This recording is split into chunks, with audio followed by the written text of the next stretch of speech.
따돌림 받는 사람을 돕고 싶은데 눈치가 보입니다. 2023년 12월 6일 배추 수확 수행법회. 안녕하세요.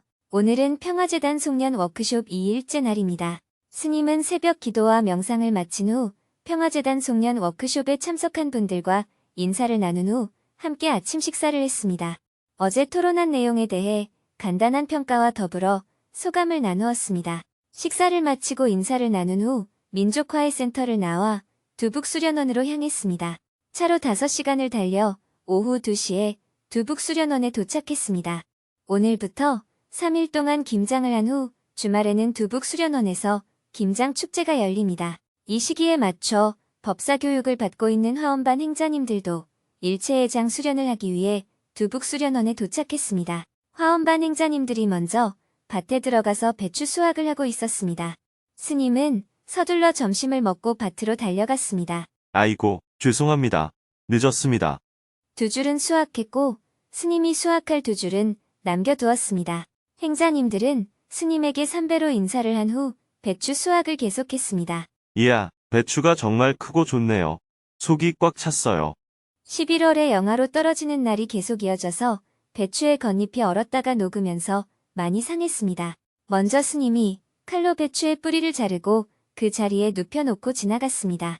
뒤이어 행자님들이 겉잎을 떼어내고 배추를 박스에 담아 날랐습니다. 좁게 심은 곳은 배추 크기가 작네요. 넓게 심은 것은 배추 크기가 크고요.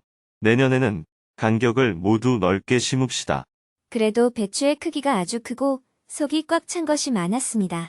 한 줄을 다 수확하면 다음 줄로 이동했습니다. 배추 뿌리 자르는 일이 모두 끝나자 스님도 배추를 박스에 담아서 나르는 일을 함께 했습니다. 크고 튼실한 배추들이 박스에 꽉꽉 담겨서 트럭에 차곡차곡 쌓였습니다. 수고했어요. 트럭은 두북 수련원으로 가세요. 우리는 다른 밭에 가봅시다. 다른 밭에 가서 다시 배추 수확을 하려고 했는데 시계를 보니 행자님들이 바로 공양을 해야 할 시간이 다 되었습니다. 시간이 애매하네요. 이 밭까지 배추 수확을 끝내면 좋겠는데 여기는 내일 수확합시다. 마지막 남은 배추는 내일 낮에 날이 좀 따뜻해지면 수확을 하기로 하고 울력을 마쳤습니다. 수확한 배추는 두북수련원 운동장에 내린 후 창고 안으로 옮겼습니다. 내일부터 배추를 다듬고 소금물에 절이는 일을 시작하는데 이를 위해 배추를 한쪽 편에 가지런하게 쌓아놓았습니다. 수련원에서도 김장 준비가 한창이었습니다.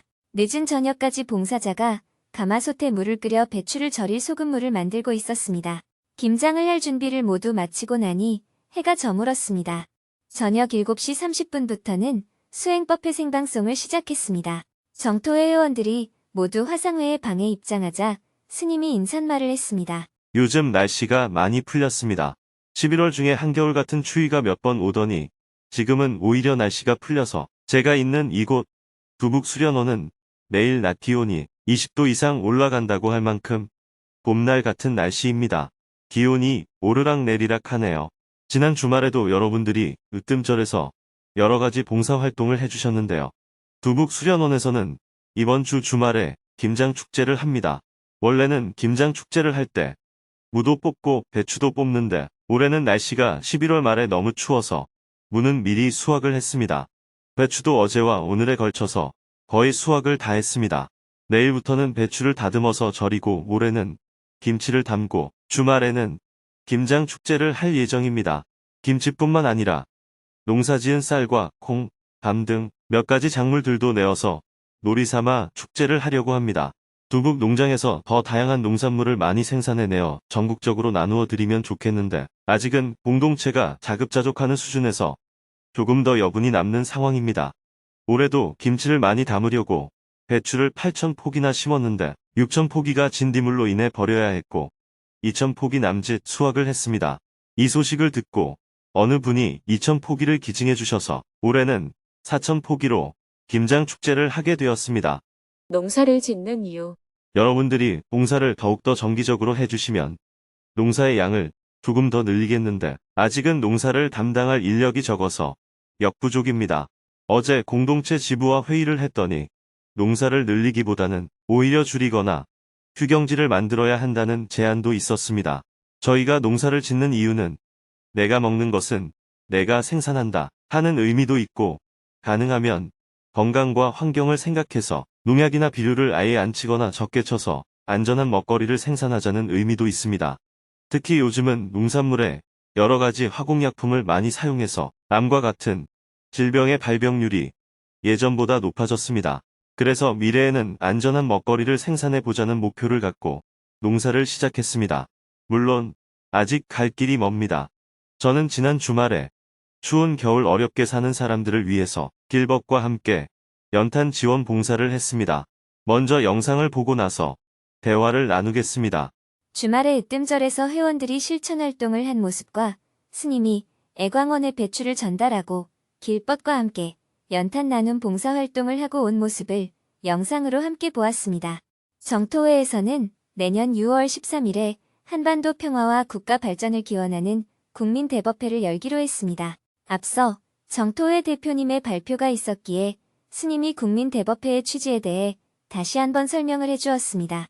다가오는 2024년 6월 13일에 용성조사님의 유훈에 따라서 대한민국의 국운이 융창하기를 기원하는 국민대법회를 열고자 합니다. 정토회는 기본적으로 수행을 중심으로 사회 실천을 하는 곳이기에 그동안 이와 같은 대법회를 열지 않았습니다. 그러나 용성조사님이 지금으로부터 80여 년 전에 남긴 유훈이기에 그 뜻을 계승하여 정토회가 중심이 되어 국민대법회를 추진하고자 합니다. 용성조사님은 평생 불교의 새로운 길을 모색하고 나라의 독립을 지키기 위해 수많은 민족 지도자를 양성해 오신 분입니다. 지금 상황을 보면 국운이 열리기는커녕 도로 내리막길을 가고 있는 것처럼 보입니다. 남북 관계는 교류와 협력, 통일은 고사하고 전쟁이 일어나기 일촉즉발의 상황으로 치닫고 있습니다. 세계 곳곳에서는 오늘도 전쟁이 일어나고 있습니다. 미국과 중국의 갈등은 더욱더 첨예화되고 있고 기후위기는 점점 심각해지고 있습니다. 어쩌면 미래가 어둡다고 느껴질 수도 있습니다. 그러나 밤이 깊으면 새벽이 가까이 오고 있는 것처럼 이런 상황에서 우리는 새로운 길을 열어가야 합니다. 좌절하거나 절망하고 있을 것이 아니라 희망의 새로운 문을 열어야 합니다. 한반도 평화와 국가 발전을 기원하는 국민대법회.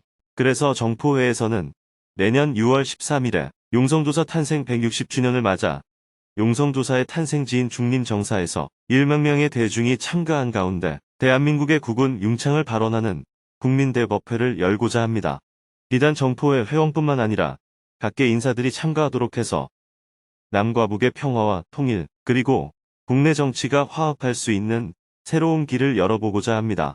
그러니 정포회 회원 여러분도 그날을 위해 미리 회사에 휴가를 내고 참가해 주시기 바랍니다. 주위의 가족이나 친구들도 같이 참여해서 나라의 위기를 극복하고 지속적인 발전으로 나아갈 수 있도록 다 함께 마음을 모았으면 합니다. 그리하여 한반도의 평화뿐만 아니라 세계의 평화에도 기여해서 대한민국이 세계 시민들의 행복을 위해 활동하는 자랑스러운 조국으로 거듭나기를 바랍니다.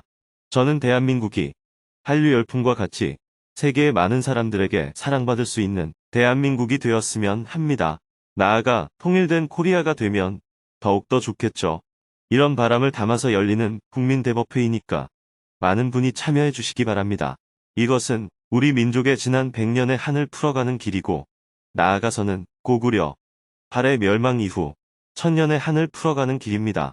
대한민국이 자랑스러운 나라가 되도록 기원하자는 취지이니까 여러분 모두 마음을 내어주시기를 바랍니다. 미래가 어떻게 될지는 지금 아무도 모르는 일입니다. 내년 4월에 한국에서 총선이 열리고 또 11월에 미국에서 대선이 끝나면 어떤 대통령이 당선되느냐에 따라서 갑자기 북한과의 관계가 급진전되어서 하루아침에 정세가 바뀔 수도 있습니다. 지금 남한과 북한은 9.19 남북 군사합의를 파기한 상황이기 때문에 갑작스러운 충돌로 수백 수천 명의 사상자가 일어나는 전쟁이 일어날 수도 있습니다. 그러나 우리는 이러한 위기의 상황을 기회로 삼아서 평화를 가져오는 길로 나아갈 수 있습니다. 지금 우리가 원하는 대로 안 된다고 해서 너무 좌절하거나 절망하지 말고 언제나 희망을 가지고 우리가 어떤 역할을 할 수 있을 것인지 찾아나가는 관점을 가졌으면 좋겠습니다. 이어서 증문즉설 시간을 가졌습니다. 4명이 손들기 버튼을 누르고 스님과 대화를 나누었습니다. 그중 한 명은 직장에서 따돌림을 받는 동료가 있는데 본인은 그 사람을 고립시키고 싶지 않지만 동료들의 눈치가 보인다며 어떻게 하면 좋을지 스님의 조언을 구했습니다. 따돌림 받는 사람을 돕고 싶은데 눈치가 보입니다. 제가 다니고 있는 직장에 따돌림을 받는 사람이 있습니다. 저는 따돌림을 받는 사람과 잘 지내는 편인데요. 그 사람을 매우 싫어하는 일부 동료들이 저에게도 그 사람을 고립시킬 것을 강요했습니다. 직장 동료들은 그 사람이 매우 이기적이고 공동 업무에 협조하지 않기 때문에 싫다고 합니다. 하지만 저까지 그를 따돌리는 것은 제 마음이 편치 않아 계속 지내던 대로 그와 지내기로 마음을 정했습니다. 직장 동료들과 다른 생각을 하는 제가 윤리를 고집하고 있는 것일까요? 제 소신대로 행동하기로 했음에도 불구하고 저에게 왕따를 강요한 동료에게 눈치가 많이 보입니다. 눈치를 안 보려면 어떻게 해야 할까요? 이것은 이기적인 동료의 문제이거나 그 사람을 왕따시키는 다른 동료들의 문제가 아닙니다. 수행자는 이 괴로움이 나로부터 일어난다는 관점을 갖고 있어야 합니다.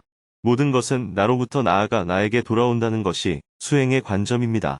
질문자는 지금 회사에서 승진도 하고 싶을 것이고 굳이 승진까지 욕심을 내지 않더라도 회사에서 장기적으로 근무하려면 많은 동료와 원활한 관계를 맺고 싶을 겁니다. 그리고 성격이 이기적이고 공동 업무에 협조하지 않는다고 회사 동료들이 배척하는 그런 사람도 수행자로서 그를 배척하지 않는 태도를 갖고 싶을 겁니다.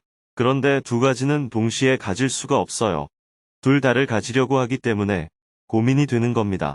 동료들로부터 좋은 소리도 듣고 싶고 왕따당하는 사람에게도 좋은 소리를 듣고 싶은 거죠. 이것은 질문자의 욕심이라고 할 수 있어요. 이번 뇌는 특이한 행동을 하는 동료의 문제도 아니고 그를 따돌림시키는 다수 동료의 문제도 아니고 내 욕심 때문에 생긴 문제라는 사실을 알아야 합니다. 어떤 하나를 취했을 때는 다른 하나에 대해서 과보를 받아야 합니다. 두 가지를 다 가지려고 하기 때문에 늘 번뇌가 생기는 거예요. 회사 동료들이 이기적인 사람을 싫어하는 것은 그 사람들의 수준에서 일리가 있잖아요. 그러니 회사 동료들이 요구하는 것에 대해서는 알았습니다 하고 가볍게 대답하면 됩니다. 또 우리는 수행자이니까 세상으로부터 왕따를 당하고 있는 북한에 대해서도 너무 가혹하게 고립시켜서는 안 된다고 말하고 북한 주민들이 굶어 죽으면 돕자고 얘기해야 합니다. 이에 대해 욕을 하며 반대하는 사람들이 있지만 도움이 필요하다면 그렇게 행동해야 하는 거예요. 그것처럼 따돌림을 당하는 동료를 보살펴주는 태도도 필요합니다. 그래서 고립된 동료에게 이해를 표현하는 것도 하고 직장 동료들이 얘기하는 것도 받아들이고 그렇게 생활하면 됩니다. 고민을 할 필요가 없어요. 질문자가 모두에게 좋은 소리만 들으려고 했기 때문에 번뇌가 생긴 거예요. 이기적인 동료의 문제도 아니고 그 사람을 싫어하는 동료들의 문제도 아닙니다. 이런 관점에 서야 합니다. 저는 제가 정의롭고 직장 동료들이 나쁘다고 생각했는데 제가 욕심이 많았다는 것을 깨우쳐 주셔서 감사합니다. 지금은 가벼운 마음입니다. 계속해서 질문들이 이어졌습니다. 대화를 마치고 마지막으로 스님이 정리 말씀을 해주었습니다. 여러분 모두 각 으뜸절에서 봉사하느라 수고 많이 하셨습니다. 또 불교대학과 경전대학을 진행하느라 수고가 많으십니다. 정토회는 여러분이 내는 작은 회비와 보시금으로 운영되고 있습니다. 그리고 여러분이 하는 봉사로 유지되고 발전하고 있습니다. 정토회 안에는 월급을 받고 일하는 사람이 한 사람도 없고 어떤 큰 기업이나 정부로부터 지원금을 받지도 않습니다. 오직 회원 여러분들의 수행, 보시, 봉사로 운영되는 곳이 정토회입니다. 그러니 여러분도 수행적 관점을 지켜나가면서 우리가 사는 세상을 좀 더 아름답게 만들어가기 위해 작은 정성이라도 모아주셨으면 좋겠습니다. 생방송을 마치고 나니 밤 9시가 훌쩍 넘었습니다. 내일은 본격적으로 김장을 시작합니다. 오전에는 배추를 다듬고 소금물에 절이는 작업을 하고 오후에는 김치 양념을 만들고 저녁에는 소금물에 절인 배추를 뒤집는 작업을 할 예정입니다.